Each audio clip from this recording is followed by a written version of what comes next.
ফোনটা হাতে নিতেই বুকটা ধুক করে উঠল। আরেফ গোসল করছিল, আর ওর ফোনটা টেবিলের ওপর পড়েছিল। একটা নতুন নোটিফিকেশন ঝলঝল করছিল। আমার মন সায়গিচ্ছিল না, কিন্তু কেমন একটা অস্থিরতা আমাকে টেনে নিয়ে গেল। স্ক্রিনে চোখ পড়তেই মনে হল আমার পায়ের তলার মাটি সরে যাচ্ছে। বুকের ভেতরটা দুমড়ে মুচড়ে উঠল, শ্বাস নিতে কষ্ট হল। ঠিক তখনই ননদ নবিলার কণ্ঠস্বর ভেসে এলো পিছন থেকে। ভাইয়ের বউ, তোমার স্বামীর আসলে অন্য কেউ আছে। আমি শক্ত হয়ে দাঁড়ালাম। সে হেসে বলল, সে আমাকেই চায়, কারণ আমি তোমার চেয়ে বেশি তার মায়ের মতো। এশিতা ব্লগসের সকল শ্রোতাদের জানাই আন্তরিক শুভেচ্ছা। আশা করি সবাই সুস্থ এবং সুন্দর আছেন। আজকের গল্পটি আপনাদের মন ছুঁয়ে যাবে, নিয়ে যাবে এক অন্যরকম অনুভূতির জগতে। তাই অনুরোধ করব, হেডফোন ব্যবহার করুন এবং গল্পের গভীরে ডুব দিন। আর নতুন নতুন গল্প শুনতে চাইলে অবশ্যই আমাদের চ্যানেলটি সাবস্ক্রাইব করে রাখুন। সাদিয়া আর আরেফের ভালোবাসার গল্পটা শুরু হয়েছিল এক বর্ষার বিকেলে ঢাকা বিশ্ববিদ্যালয়ের ক্যাম্পাসে। সাদিয়া তখন ইংরেজি সাহিত্যের ছাত্রী, আর আরেফ অর্থনীতির। প্রথম দেখায় প্রেম নয়, বরং এক অদ্ভুত টান ছিল তাদের মাঝে। ক্লাসের ফাঁকে ফাঁকে ক্যান্টিনে বসে আড্ডা, শাহবাগের মোড়ে বৃষ্টি ভেজা সন্ধ্যায় রিকশার হুড় তুলে গল্প করা, কিংবা ২১শে বইমেলায় হাত ধরে ঘুরে বেড়ানো, এভাবেই তাদের সম্পর্কটা ডালপালা মেলেছিল। আরেফের চোখে ছিল সাদিয়ার প্রতি গভীর শ্রদ্ধা আর ভালোবাসা, আর সাদিয়া মুগ্ধ ছিল আরেফের সংবেদনশীলতা আর বিচক্ষণতায়। ২ বছর প্রেমের পর তারা বিয়ে করেছিল। সাদিয়াদের পরিবার প্রথমে কিছুটা আপত্তি করেছিল আরেফের সামান্য বেতনের চাকরি দেখে, কিন্তু আরেফের দৃঢ়তা আর সাদিয়ার অনর ভালোবাসার কাছে হার মানতে বাধ্য হয়েছিল। তাদের ছোট্ট সংসারটা গড়ে উঠেছিল ঢাকার এক ছিমছাম ফ্ল্যাটে। সাদিয়া তখন সবে চাকরি শুরু করেছে একটি বেসরকারি কলেজে, আর আরেফ একটি স্বনামধন্য ব্যাংকে তার কেরিয়ার করছে। সকালের নাস্তা থেকে রাতের খাবার পর্যন্ত প্রতিটি মুহূর্ত ছিল ভালোবাসা আর বোঝাপড়ায় ভরা। আরেফ অফিস থেকে ফিরলে সাদিয়া দরজা খুলে দিত। তার চোখে থাকত এক ঝলক প্রশান্তি। ছোটখাটো খুনসুটি, রাতের বেলা বারান্দায় বসে চা খেতে খেতে ভবিষ্যতের স্বপ্ন দেখা, ছুটির দিনে ঢাকার অলিগুলি ঘুরে বেড়ানো, এই ছিল তাদের সুখের সংজ্ঞা। সাদিয়া মুগ্ধ চোখে দেখত আরিফকে। তার হাসিতে, তার কথায়, তার চোখের গভীরতায় খুঁজে পেত এক অদ্ভুত আশ্রয়। আরিফও ছিল সাদিয়ার প্রতি ভীষণ যত্নশীল। সাদিয়ার ছোটখাটো আবদার, অভিমান, এমনকি নীরব চোখের ভাষাও আরিফ অনায়াসে বুঝে যেত। তাদের সম্পর্কটা ছিল এক নিশ্চিত্র আস্থার চাদরে মোড়া। বিয়ের পর প্রায় ৩ বছর কেটে গিয়েছিল এভাবেই। তাদের ভালোবাসার বাঁধন যেন দিন দিন আরও মজবুত হচ্ছিল। সাদিয়া ভাবত, সৃষ্টিকর্তা বুঝি তাকে নিখুঁত এক জীবনসঙ্গী উপহার দিয়েছেন। তাদের ছোট সংসারে প্রবেশ ঘটেছিল আরিফের একমাত্র ছোট বোন নাবিলা। নাবিলা চট্টগ্রাম থেকে ঢাকায় এসেছিল বিশ্ববিদ্যালয়ে ভর্তি হওয়ার জন্য। আরেফ আর সাদিয়া দুজনেই খুব খুশি হয়েছিল। নাবিলা তাদের সঙ্গে থাকবে, এতে সংসারের আনন্দ আরও বাড়বে বলেই তারা ভেবেছিল। নাবিলা বেশ মিষ্টি স্বভাবের মেয়ে ছিল, কথা বলতো কম, আর পড়াশোনায় ছিল মনোযোগী। সাদিয়া তাকে নিজের ছোট বোনের মতোই ভালোবাসত। নাবিলার পছন্দের খাবার রান্না করা, তার পড়াশোনার খোঁজ নেওয়া, এমনকি পোশাক কেনার সময়ও সাদিয়া তাকে সঙ্গে নিয়ে যেত। নাবিলাও প্রথম প্রথম দিদিভাই করে সাদিয়ার সাথে মিশেছিল, কিন্তু ধীরে ধীরে সাদিয়া নাবিলার আচরণে কিছু সূক্ষ্ম পরিবর্তন লক্ষ্য করতে শুরু করল। নাবিলা আরিফের প্রতি একটু বেশিই মনোযোগ দিত। আরিফ অফিস থেকে ফিরলে আগে নাবিলাই ছুটে যেত দরজা খুলতে। আরিফ ক্লান্ত হয়ে এলে নাবিলাই হাতে চা, কফি বা ঠান্ডা শরবত নিয়ে হাজির হতো। সাদিয়া প্রথমে ভেবেছিল এটা হয়তো ছোট বোনের ভাইয়ের প্রতি স্বাভাবিক ভালোবাসা। আরিফও হয়তো নাবিলার প্রতি একটু বেশিই যত্নশীল ছিল, কারণ সে ছিল তার একমাত্র ছোট বোন। তার মায়ের শূন্যতা পূরণ করার চেষ্টা করত। তাদের মা আরিফের ছোটবেলায় মারা গিয়েছিলেন। আরিফ নিজেই সাদিয়ার কাছে অনেকবার বলেছিল মায়ের অভাব সে ভীষণভাবে অনুভব করে। নাবিলা তার মায়ের খুব আদরের ছিল। মায়ের মৃত্যুর পর আরিফই তাকে অনেকটা মায়ের মতো করে আগলে রেখেছে। সাদিয়া এ বিষয়গুলো জানত, তাই নাবিলার প্রতি আরিফের এই স্নেহকে স্বাভাবিকভাবেই নিয়েছিল। কিন্তু একসময় এই স্বাভাবিকতাটাই অস্বাভাবিক লাগতে শুরু করল সাদিয়ার। আরিফ যখন ঘরে থাকত, নাবিলা সবসময় তার আশেপাশে থাকার চেষ্টা করত।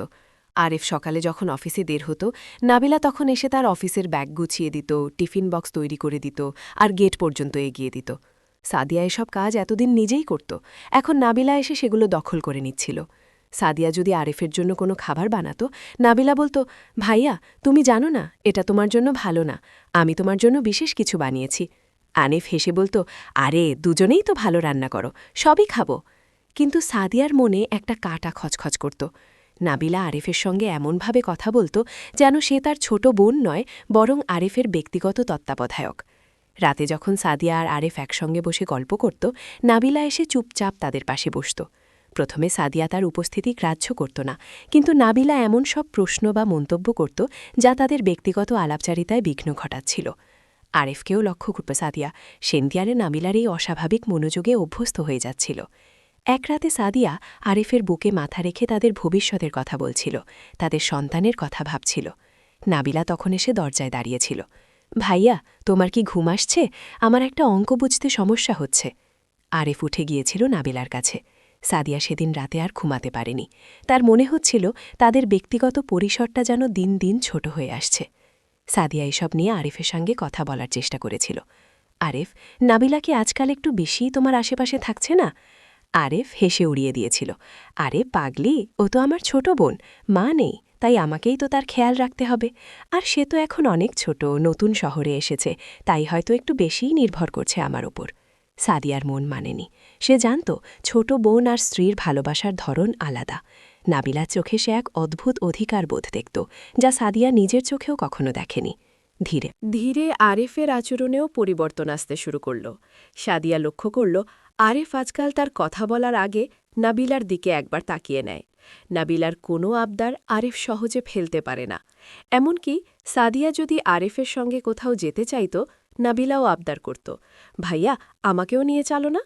আরিফ তখন সাদিয়ার দিকে তাকিয়ে ইতস্তত করত, আর সাদিয়া নিজেই বলত, ঠিক আছে নাবিলা, তুমিও চলো। সাদিয়ার মনে হতো সে যেন তার স্বামীর কাছ থেকে দূরে সরে যাচ্ছে। তার ভালোবাসা, তার অস্তিত্ব যেন ফিকে হয়ে আসছে নাবিলার উপস্থিতিতে। একদিন সাদিয়া অফিস থেকে ফিরে দেখে আরিফ আর নাবিলা একসঙ্গে রান্নাঘরে হাসাহাসি করছে। নাবিলা আরিফকে কিছু একটা খাওয়াচ্ছিল। সাদিয়াকে দেখে নাবিলা এক ঝলক হেসে আরিফকে বলল, ভাইয়া, আমার জন্য আমি একটা নতুন রেসিপি শিখেছি, এই দিদিভাই জানে না, তাই না? আরিফ হেসে সায় দিয়েছিল। সাদিয়ার বুকে ব্যথা অনুভব হয়েছিল। সে জোর করে হাসার চেষ্টা করল।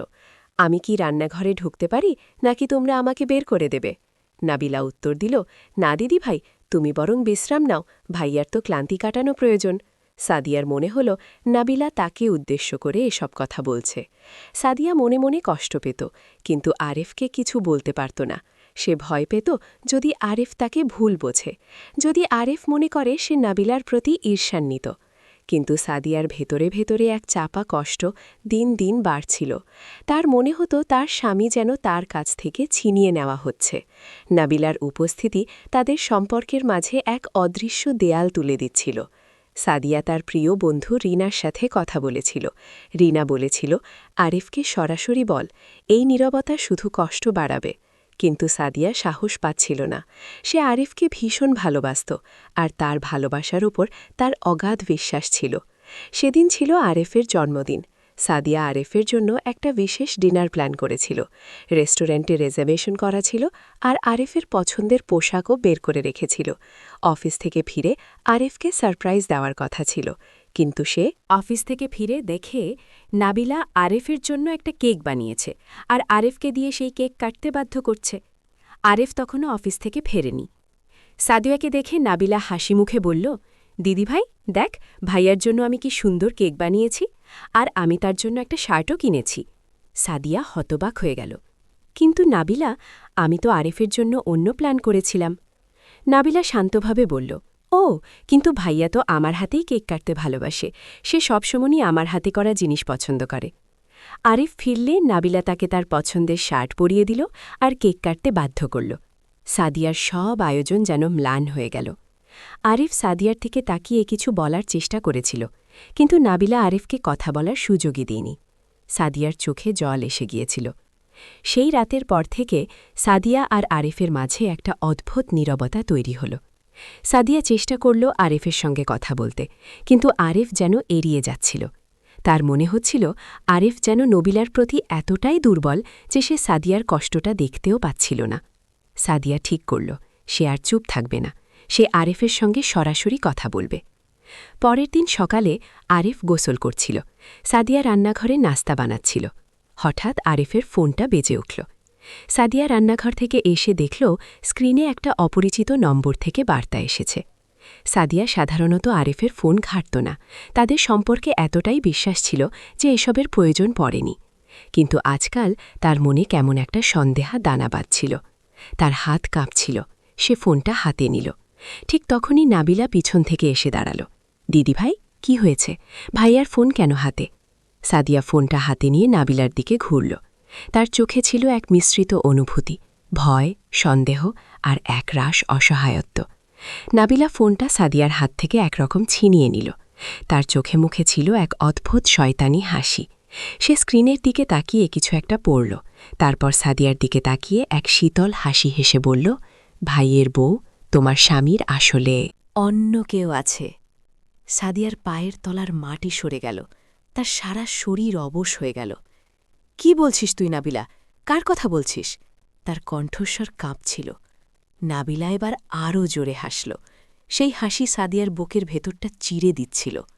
আরে বোকা দিদি ভাই, তুমি এখনও বুঝতে পারছ না?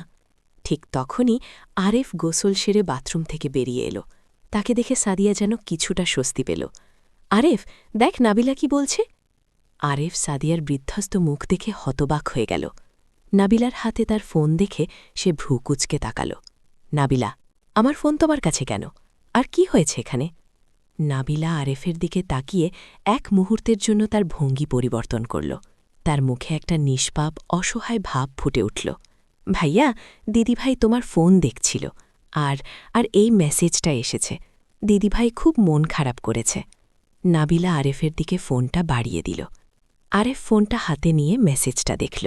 সেটা ছিল একটা সাধারণ মার্কেটিং মেসেজ, কোনো ব্যাংক থেকে আসা একটা অফার। আরেফ সাদিয়ার দিকে তাকিয়ে বিভ্রান্ত চোখে বলল, সাদিয়া, এটা তো একটা সাধারণ মেসেজ, এতে মন খারাপ করার কি আছে? সাদিয়া তখনও স্তম্ভিত। নাবিলার এই মিথ্যাচার দেখে সে বাকরুদ্ধ হয়ে গেল। নাবিলা, তুই মিথ্যা বলছিস? তুই বললি আমার স্বামীর অন্য কেউ আছে। নাবিলা এবার আরেফের দিকে ফিরে সাদিয়ার দিকে এক পলক তাকিয়ে আবার সেই শীতল হাসিটা হাসল। সে আমাকেই চায়, কারণ আমি তোমার চেয়ে বেশি তার মায়ের মতো। এই কথাগুলো সাদিয়ার কানে বাজল বজ্রপাতের মতো। তার সারা শরীর যেন ঠান্ডা হয়ে গেল। নাবিলা কি বলতে চাইছে? সে আরেফের মায়ের মতো? এ কেমন অদ্ভুত দাবি! সাদিয়ার চোখে অবিশ্বাস আর ভয়ের এক মিশ্রিত অনুভূতি খেলা করে গেল। আরেফও নাবিলার কথায় হতবাক হয়ে গিয়েছিল। নাবিলা, এসব কি বলছিস? কি বলতে চাইছিস তুই? আরেফের কণ্ঠে স্পষ্ট বিরক্তি আর বিস্ময় ছিল। নাবিলা এবার আরেফের দিকে এগিয়ে গিয়ে তার হাত ধরল। তার চোখে ছিল এক অদ্ভুত গভীরতা, যা সাদিয়ার কাছে অসুস্থ মনে হল। ভাইয়া, তুমি জানো?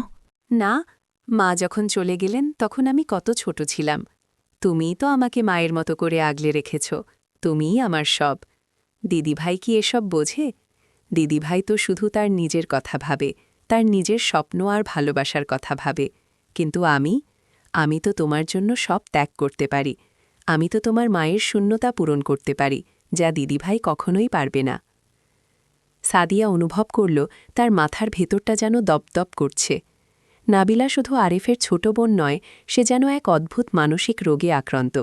সে আরেফের প্রতি এক অস্বাভাবিক অধিকারবোধ দেখাচ্ছে। সাদিয়ার মনে পড়ল আরেফ ছোটবেলায় মাকে হারানোর কষ্টটা কতটা গভীর ছিল। নাবিলা কি সেই দুর্বলতার সুযোগ নিচ্ছে? নাবিলা, তুই কি বলছিস এসব? তুই জানিস না তুই কত বড় ভুল করছিস? সাদিয়ার গলা কাঁপছিল। নাবিলা সাদিয়ার দিকে তাকিয়ে তাচ্ছিল্যের হাসি হাসল। ভুল? আমি ভুল করছি না দিদিভাই, তুমিই ভুল করছ। তুমি ভেবেছ শুধু প্রেম আর ভালোবাসা দিয়ে সব হয়? ভাইয়ার জীবনে মায়ের শূন্যতা পূরণ করা প্রয়োজন। আমি তার মা হতে পারি, তার বোন হতে পারি, তার বন্ধু হতে পারি, কিন্তু তুমি শুধু তার স্ত্রী। আর স্ত্রীরা তো বদলায়, তাই না? কিন্তু মা কখনো বদলায় না। আরেফ এতক্ষণ নীরব ছিল। নাবিলার প্রতিটি কথা যেন তাকে গভীর চিন্তায় ফেলে দিচ্ছিল। সে নাবিলার হাত ছাড়িয়ে সাদিয়ার কাছে এলো। নাবিলা, তুমি এসব কি বলছ? সাদিয়া আমার স্ত্রী, আমার জীবনসঙ্গী, আর তুমি আমার ছোট বোন। এই দুই সম্পর্কের তুলনা হতে পারে না। নাবিলা আর্তনাদ করে উঠল। কেন হতে পারে না ভাইয়া? তুমি কি ভুলে গেছ মা চলে যাবার পর আমি কেমন একা হয়ে গিয়েছিলাম? তুমিই তো আমাকে বুকে টেনে নিয়েছিলে, তুমিই তো বলেছিলে তুমিই আমার সব। নাবিলার চোখে জল এসে গেল। তার কান্না দেখে আরেফের মুখটা নরম হয়ে গেল। সাদিয়া পরিস্থিতিটা বুঝতে পারল। নাবিলা আরেফের দুর্বল জায়গায় আঘাত করছে। মায়ের প্রতি আরেফের ভালোবাসা আর মায়ের শূন্যতা আরেফকে সবসময় কষ্ট দিয়েছে।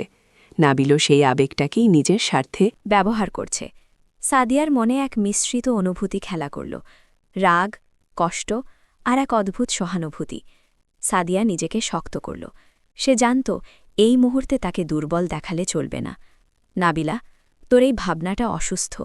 আরেফকে তুই নিজের সম্পত্তি ভাবছিস, যা তোর অধিকার নয়।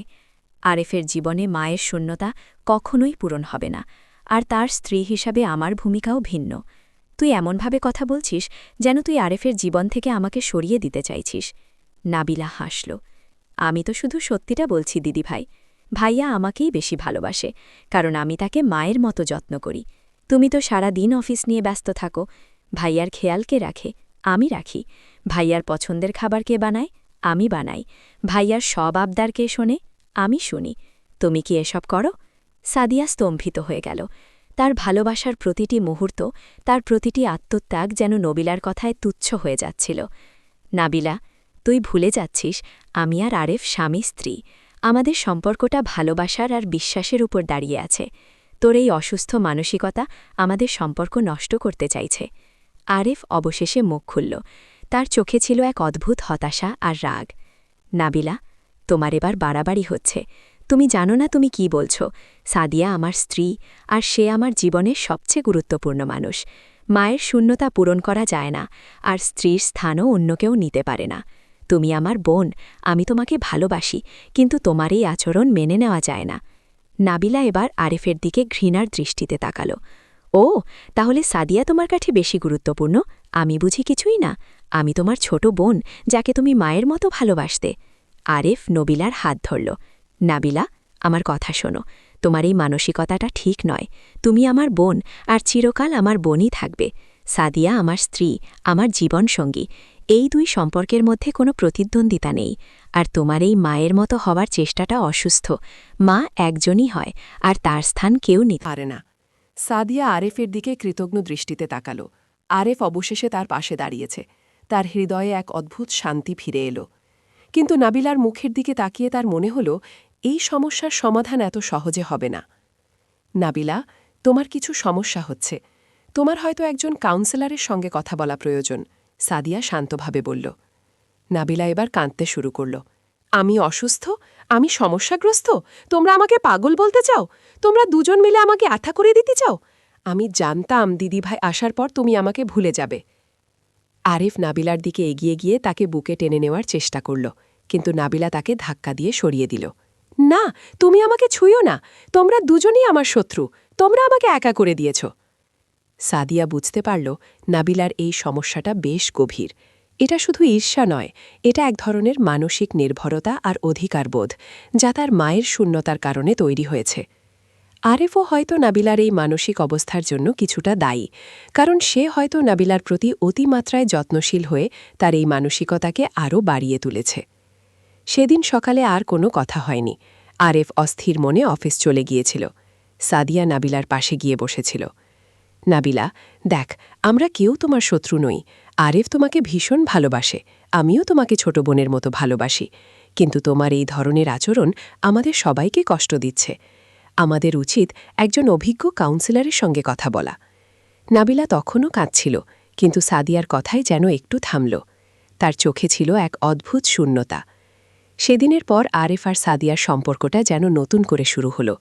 আরেফ বুঝতে পারল নাবিলার প্রতি তার অতিরিক্ত স্নেহ তার বোনের মানসিক স্বাস্থ্যের জন্য ক্ষতিকর হয়ে উঠছিল।